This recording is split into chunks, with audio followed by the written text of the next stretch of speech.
Olá, meu nome é Fernanda, eu sou médica colaboradora da unidade de valvopatias aqui do INCOR e a gente vai dar início ao módulo de estenose aórtica do nosso curso de Fundamentos em Doenças Valvares.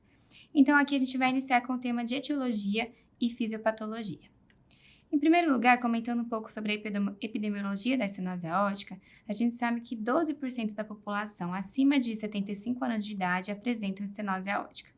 Desses pacientes, cerca de 3 a 5% apresentam a valvopatia de fato importante. E além disso, o que a gente tem visto é um aumento da incidência de estenose aórtica na população, tanto de países desenvolvidos como de subdesenvolvidos, incluindo o Brasil. E isso acontece pelo próprio envelhecimento da população. E a gente vê que existe uma incidência de cerca de 5 casos novos de estenose aórtica a cada 1.000 pessoas ao ano. As principais causas, as 3 principais etiologias de estenose aórtica são a doença degenerativa ou calcífica, a válvula aórtica bicúspide e a febre reumática. Mas também existem outras causas menos comuns, como as doenças congênitas, como a válvula aórtica unicúspide, por exemplo, a hipercolesterolemia familiar, lesões actínicas provocadas por radioterapia e outras doenças como membrana supra ou subvalvar, por exemplo.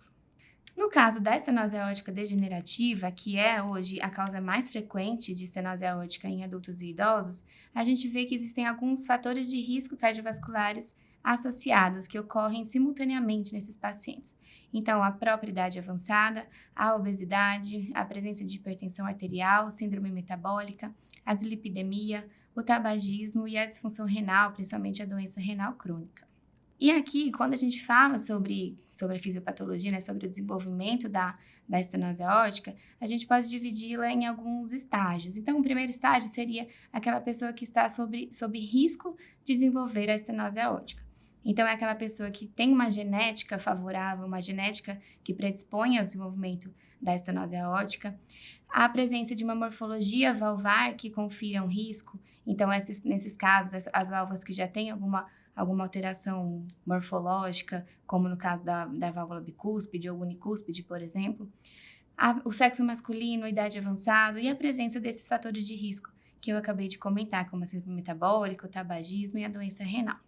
Passado esse estágio de risco, nós vemos que algumas pessoas vão iniciar o desenvolvimento de fato da doença. E a primeira fase seria a esclerose aórtica, que seria um processo causado pelo estresse de cisalhamento, processo inflamatório, a infiltração lipídica, principalmente de LDL colesterol e lipoproteína A, e a diferenciação de miofibroblastos, levando à formação de tecido calcífico e de fibrose no tecido valvar. Dessas pessoas, cerca de 10 a 15% de fato evoluem com a esclerose, com a progressão da doença e a estenose valvar aórtica. Então, isso é provocado pelo aumento do estresse oxidativo, pela ação de citocinas inflamatórias, aumento de angiotensina 2 e ativação de outros genes que promovem a calcificação e a fibrose dessa válvula, formando nódulos de hidroxiapatita, deposição de tecido cartilaginoso e de tecido de cálcio, propriamente dito. E isso vai levar, então, à obstrução valvar, que seria a estenose aórtica propriamente dita. Então, sabendo sobre esses fatores de risco de desenvolver a valvopatia, a estenose aórtica, a gente lança uma pergunta, né? Será que usar estatina, protegendo esse paciente desse aumento de lípides, desse estresse oxidativo que a gente vê, né, na doença coronariana, por exemplo, será que usar a estatina vai beneficiar também a estenose aórtica e evitar o seu desenvolvimento? Não foi isso que os estudos mostraram. Então, a gente tem hoje alguns trials, os principais deles são o SEAS, o SALTIRE e o ASTRONOMER, e eles usaram diferentes estatinas e todos eles não demonstraram benefício em retardar a progressão da doença ou evitar a necessidade de procedimentos valvares nesses pacientes. Além disso, a gente sabe que existe também um componente genético para o desenvolvimento da estenose aórtica. Então, a gente vê que existe uma ocorrência de estenose aórtica em vários membros da mesma família, em alguns casos, não é? Então, sugerindo que existem polimorfismos genéticos que estão associados também à calcificação valvar, à ativação, né, de vias que promovem a diferenciação de osteoblastos e a fibrocalcificação da válvula. A segunda etiologia que a gente vai comentar aqui hoje é sobre a válvula aórtica bicúspide. Ela ocorre em cerca de 1 a 2% da população, acomete indivíduos de idade mais jovem, então em torno de 40 a 50 anos, e predomina no sexo masculino. Bom, a válvula aórtica bicúspide, né, como o próprio nome já diz, ela ocorre pela abertura da válvula aórtica em 2 cúspides em vez de 3. E isso ocorre pela fusão de 2 das suas cúspides. Existe uma classificação, que é a classificação de Sievers, e que ela é baseada em onde ocorre essa fusão dos folhetos.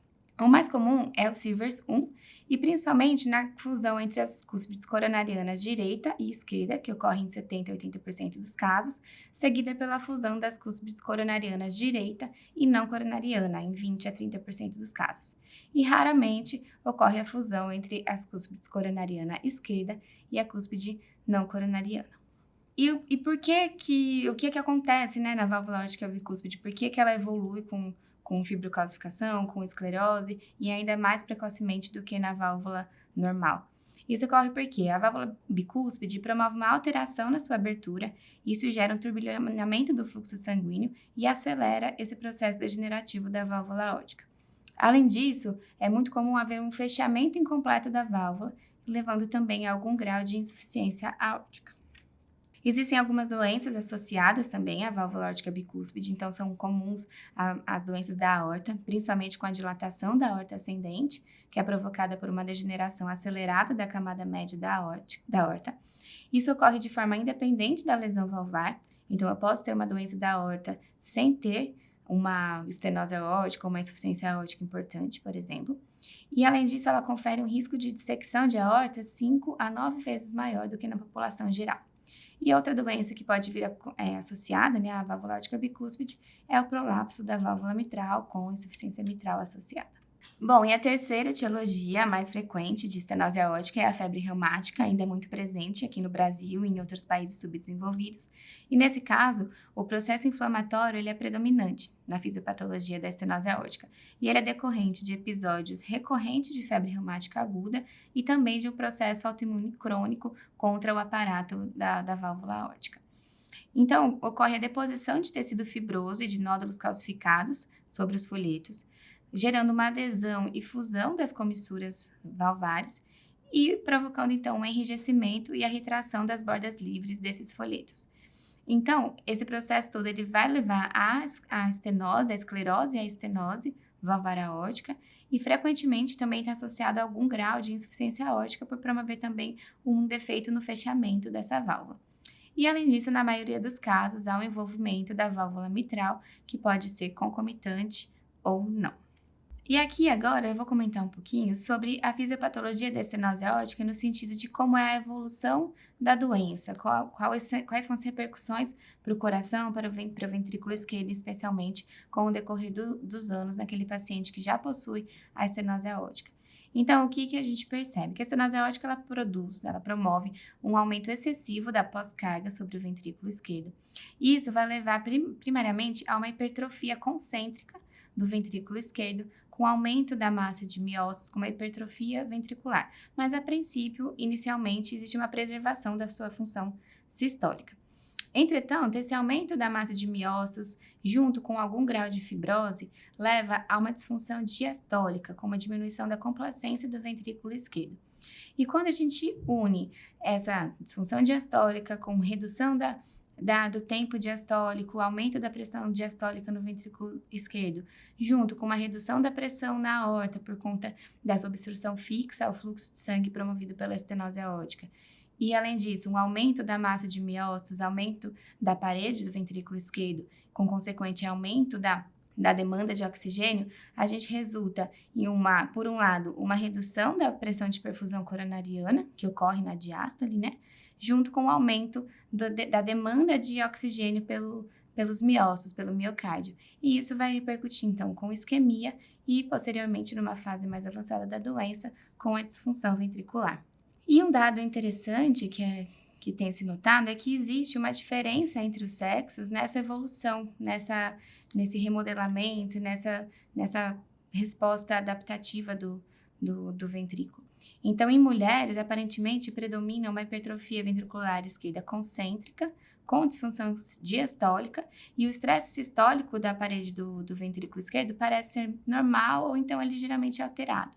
Já em homens, é mais comum a evolução com a hipertrofia excêntrica, com a dilatação de câmaras, com o estresse sistólico de parede ventricular excessivo e, mais frequentemente, com disfunção sistólica. E isso parece estar associado com fatores hormonais e com a expressão gênica relacionada à deposição de colágeno, com a indução de fibrose e da hipertrofia de miócitos, mas ainda é um processo não tão bem esclarecido e que ainda requer mais estudos para total compreensão.